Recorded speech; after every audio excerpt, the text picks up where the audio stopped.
Hello everybody, welcome back to Riverside Barns with the magical bus. It appears more people like buses than I thought, and my bus view count has gone through the roof, so this video is dedicated to all of those that love buses, bus restoration and all things on old buses. If you follow me round, a man called Derek, one of my subscribers, thanks Derek, contacted me and said he really liked my side indicators. He has different side indicators, really liked my side indicators, and I said, well look, you love side indicators, I couldn't care less. So we're going to unscrew the historic ones, send them off to you, Derek, and then you're going to send me some that aren't off a Ford Mondeo, and we're going to stick them on the side of the bus. And today, the valeting guy is here to put paint stripper on the windows and make the windows so that you can see through them. Follow me up. We've got a highly specialist metal polishing chrome rub. So we're going to rub the chrome, make the chrome shiny. That's the key thing to do. I've stuck some fairy lights in here, jumbo festoon fairy lights, to try and increase business, but didn't seem to do any good. Because I'm fearful that children won't want to come on here for a party, I'm going to put the little table things at grown-up height, so grown-ups can come in here and children can come in here, because I figured if I put the tables too low, kids will be allowed, grown-ups won't, and that would be a sad thing. Slight bit of bad news, my cameraman stroke editor stroke head of analytics contacted me and said 99% of the viewers are currently unsubscribed. He told me it's unsatisfactory, unacceptable, and if things don't change very rapidly, he's running off with a GoPro. So please subscribe.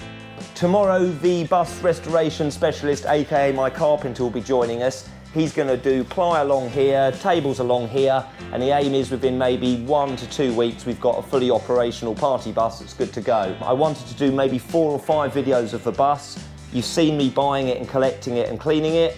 Today is windows become see-through, send off my wing mirrors, and then the other videos we're going to get the engine running and started. So we're going to start the engine, see if we can drive the bus around, so that'll be fun. And then the last video is going to be the fit out, and also does it make any money? Was this a waste of time? Do I have a 10 grand lump of metal sitting on my land, or is it going to be a fun, productive and profitable experience? So watch out and we shall see. So for a great deal of money, my mate Joel here said he'll come and scrape the paint off the window. It's going to be a long job, taking days and days and days. But as you can see, with the joy of Paint Panther, thanks Paint Panther, there you go, sponsor me next time. 60% of the time it works all of the time. 60% of the time it works all of the time. So you can see here, Joel is now making my windows transparent. He's even going to give them a nice polish and a clean afterwards, aren't you, Joel? Yes, he is. Because you guys seem to like buses more than I imagined, or even I do, what we're going to do is pop the bonnet up. Is it called a bonnet on a bus? Probably is called a bonnet. Come and have a look, Steve. And that rusty thing under there, known as the engine, we're going to get it started running and see if we can get the old girl moving. Oh, there we go. It's tomorrow, and tomorrow means that man over there called Stuart is here. His grandfather and his father and his grandfather's grandfather all work for British Leyland, so he's got a long pedigree of bus restoration. If you come over here, you've got 2x2, some ply. This is all Stuart required to restore the bus, which is good. Got a saw, some more 2x2. I've kind of left it to the guys to do what they want. Basically, Stuart's going to be in charge of making this look lovely and wonderful with tables. Oh, he's on the floor. The floor's good. There was a hole in the floor before where the half was, and he's made ancient plank floor.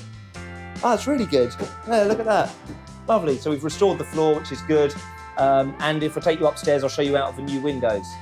Rather annoyingly, a couple of days ago, the giant bendy banana tree that had been hanging over the river then fell into the river and has now blocked it. So that river, which is a river cam, we're going to have to crawl around and take the tree out of the river. So we've got some squiffy ceiling panels here. Stripped all the sides out now. The logic was, rather than try and save one piece of ply that was kind of warped, knackered and mouldy, we're just going to reply all of this so it's all brand new and looks nice. Ceilings, Stuart's view was take the ceiling down and put a new one up. I think I might just paint it and see how it comes up.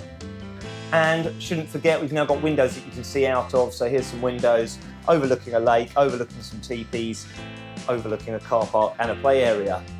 And if any of you bus guys want to know what this bus is doing here, check out my other videos, because basically I bought a giant knackered garden centre, put ice cream vans, teepees and buses all over it, and now I'm seeing if I can make any money out of corporate hospitality, wakes, weddings, birthdays, bar mitzvahs, and the like.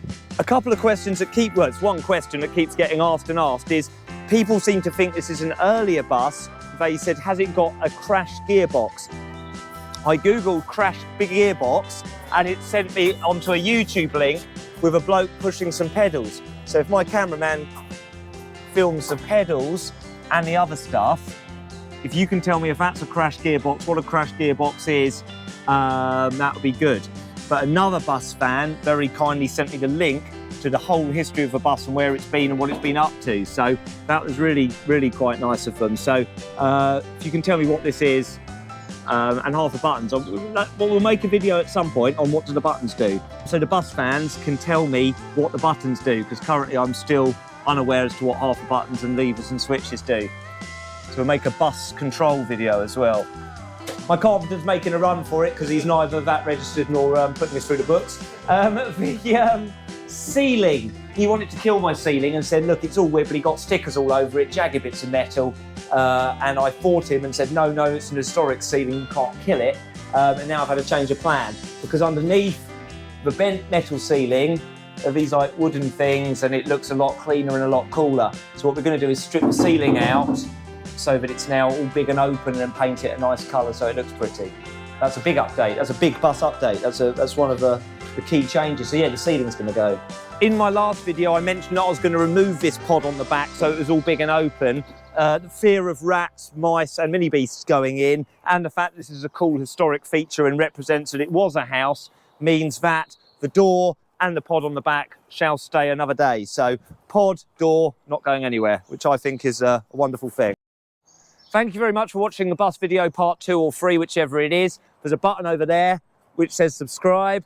And if you like seeing more weird, strange stuff that isn't a bus, but it might still be interesting, there's some more interesting things there, and they represent more fun stuff for you to spend your time watching.